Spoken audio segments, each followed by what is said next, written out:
રાજસ્થાનના બિકાનેરમાં ગમખ્વાર અકસ્માત સર્જાયો છે।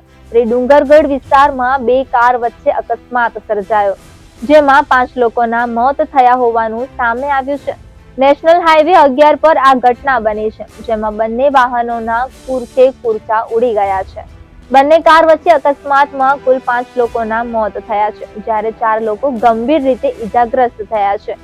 એક કારમાં 4 શ્રદ્ધાળુઓ ખાટુ શ્યામથી દર્શન કરીને પરત આવી રહ્યા હતા। કહેવામાં આવી રહ્યું છે કે જીવ ગુમાવનાર બિકાનેરના રહેનારા હતા। કારને એટલી જોરદાર ટક્કર વાગી કે 2 લોકો તો કારના કાચ તૂટી જતા બહાર રસ્તા પર પડી ગયા હતા। હાલ પોલીસે મૃતદેહને પીએમ માટે ખસેડીને તપાસ શરૂ કરી છે।